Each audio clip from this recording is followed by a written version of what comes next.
Anyways দেখো once upon a time there was a little girl named Tarin. শোনো, যদি এভাবে থাকে নেমড তারিন মানে অমুক নামে, হ্যাঁ অমুক নামে একদা এক মেয়ে ছিল। once upon a time there was a little girl named Tarin যদি এভাবে থাকে, ঠিক আছে, কারো নামে, এটা তো সিম্পলে আছে। সিম্পল আছে, এখানে নেমড যেটা আছে এটা হচ্ছে প্রেজেন্ট পার্টিসিপাল অ্যাডজেক্টিভ, মনে রাখবা।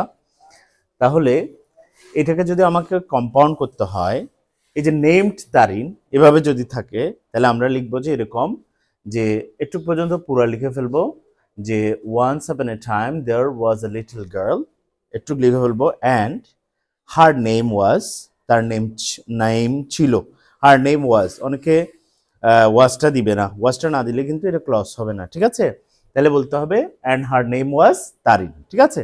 তাহলে পুরো বাক্যটা আমি আবার বলছি, দেখো once upon a time, once upon a time এটা কিন্তু অ্যাডভার্ব ফ্রেজ, দেয়া হচ্ছে বুয়া সাবজেক্ট, দেয়ার পরে যদি টু বি ভার্ব থাকে সেটা থাকা অর্থ দেয়, পড়াইছিলাম তো।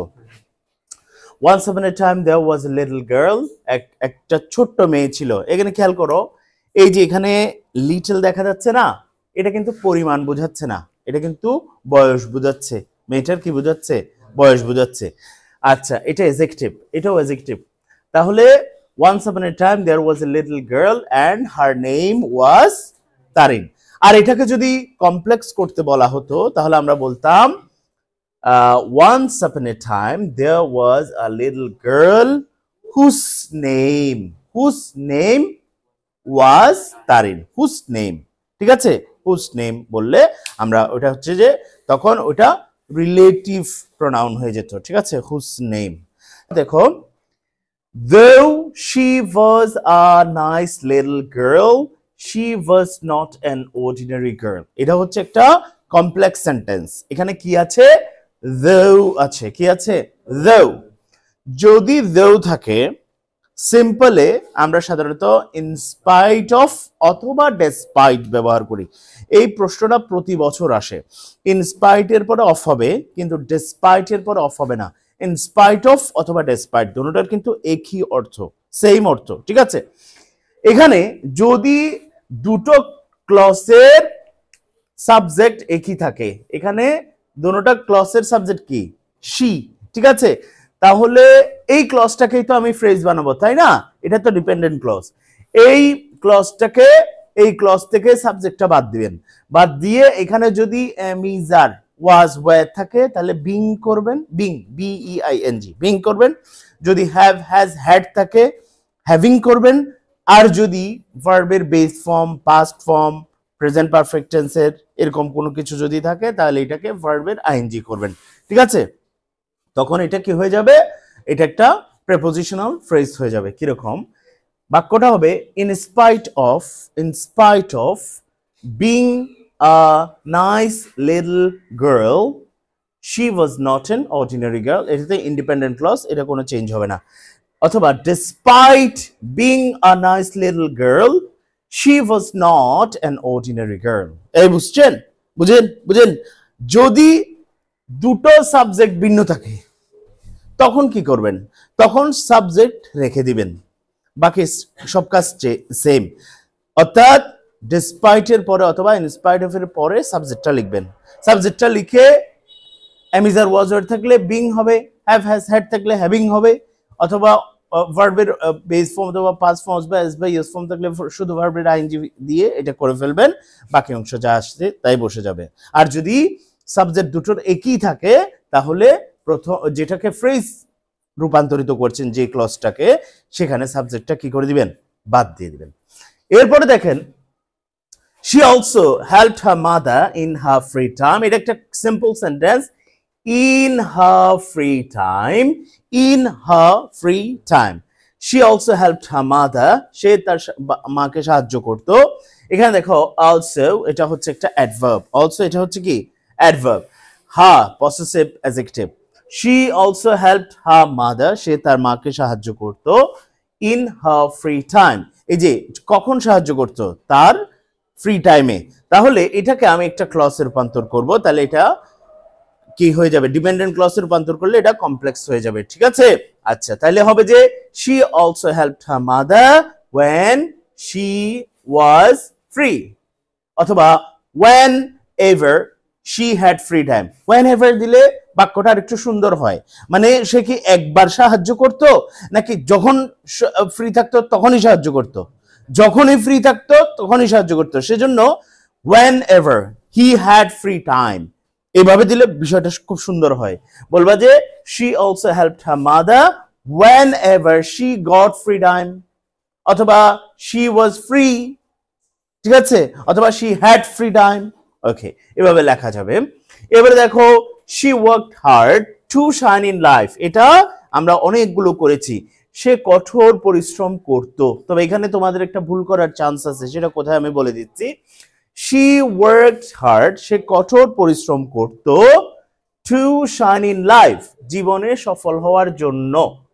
to shine in life she worked hard to shine in life ঠিক আছে তাহলে কোন উদ্দেশ্যে সে কঠোর পরিশ্রম করত আমাকে বলতে হবে she worked hard so that she could এই জায়গায় স্টুডেন্টরা ভুল করবে কেন লেখা যাবে না কি লিখতে হবে could কারণ এখানে এটা past indefinite tense আছে independent clause-টা ঠিক আছে যেটাকে আমি independent clause বানাচ্ছি এটা past indefinite আছে health is wealth এটা হচ্ছে একদম সলিড বাক্য health is wealth knowledge is power এখানে কোনো মডিফায়ার নেই এই বাক্যটাতে কোনো কি নাই মডিফায়ার নেই একদম মডিফায়ারলেস একটা বাক্য এটা কি কোন স্ট্রাকচারে হয়েছে subject plus linking verb plus noun complement ঠিক আছে এই জিনিসগুলো বুঝতে হবে এরকম যদি এরকম সলিড বাক্য যদি পাও কোনো অ্যাডভার্বিয়াল নাই কোনো মডিফায়ার নাই কিছু নাই তাহলে আমাদেরকে ওই যে ফেক সাবজেক্ট দিয়ে করতে হবে আমাকে it is health which is wealth it is health which is wealth it is health which is wealth ঠিক আছে আর কম্পাউন্ড করতে বললে ইট ইজ হেলথ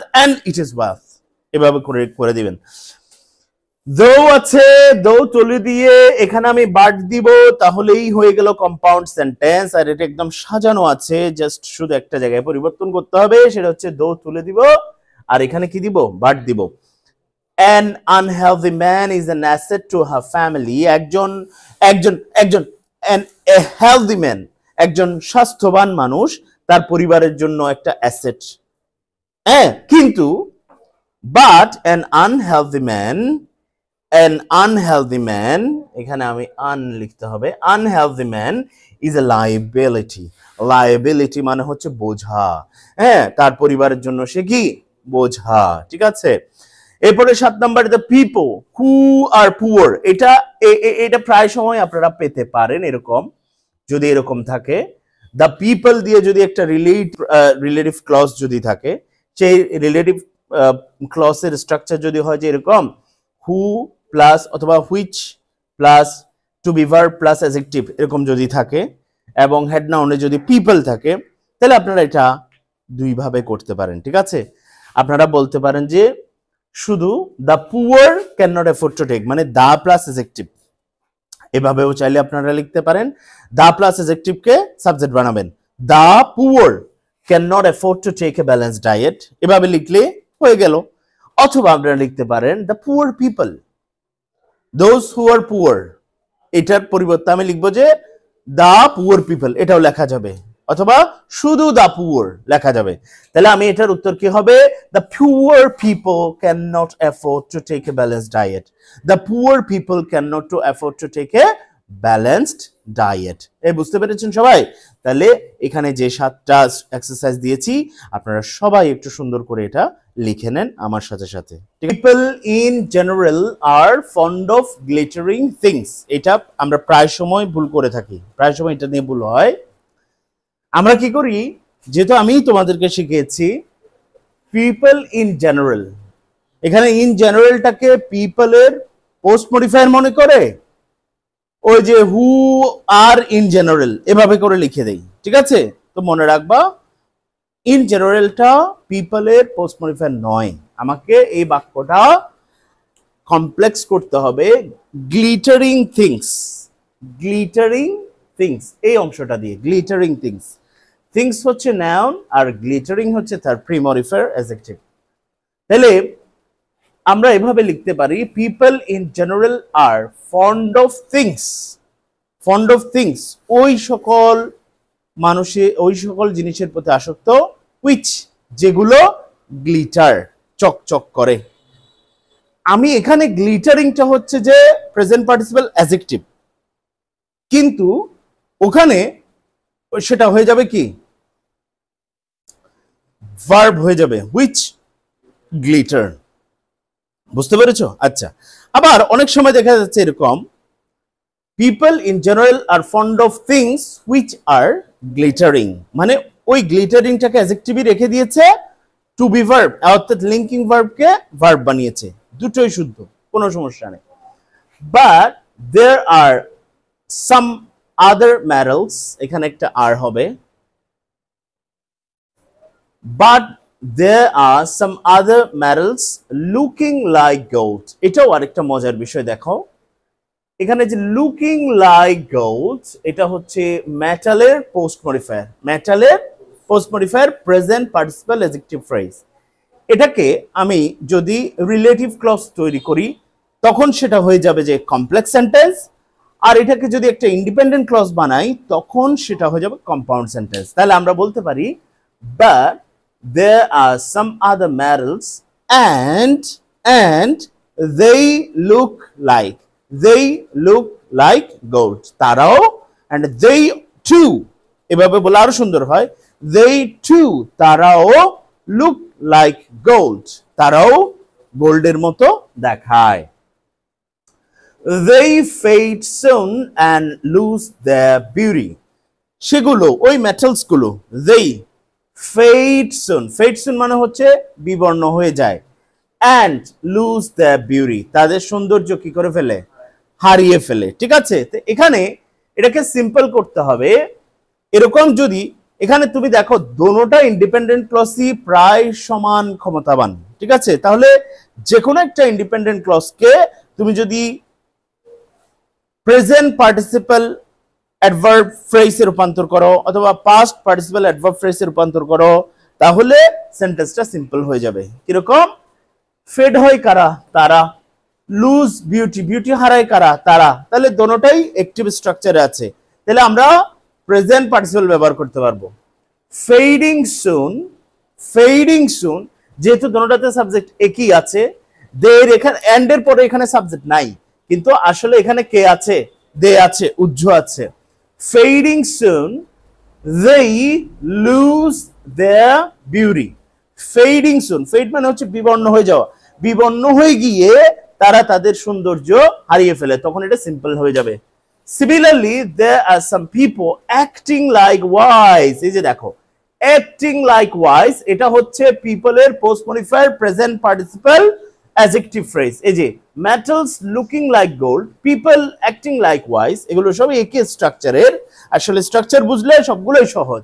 এটা কমপ্লেক্স কি হবে, সিমিলারলি হচ্ছে তোমার লিঙ্কার মানে এর আগে যে কথা বলেছে ওটারই আরেকটা ফর্ম, একই জিনিস বর্ণনা করছে, আগে ফুল দিয়ে বর্ণনা করেছে বা মেটাল দিয়ে বর্ণনা করেছে, আর এখন মানুষ দিয়ে এসে একই কনসেপ্ট ক্লিয়ার করছে, তখন আমরা সিমিলারলি ব্যবহার করে থাকি। there are some people, কিছু মানুষ আছে, কমপ্লেক্স করতে বলেছে, এটাকে রিলেটিভ ক্লজ করে দিব, who act, অনেকে who are acting এরকম বলে দেয়, প্রেজেন্ট কন্টিনিউয়াস হবে না এখানে, এই বাক্যটার পুরো সেন্সই হচ্ছে প্রেজেন্ট ইনডিফিনিটের, তাহলে এখানে who act, যারা অভিনয় করে, like wise, লাইক মানে মতো, এখানে লাইক মানে পছন্দ করা নাই, এখানে লাইক হচ্ছে কি প্রেপোজিশন, মতো, লাইক ওয়াইজের মতো, জ্ঞানীর মতো তারা অভিনয় করে, মানে নিজেকে খুব জ্ঞানী দেখায়, কিন্তু আদতে তারা জ্ঞানী নয়।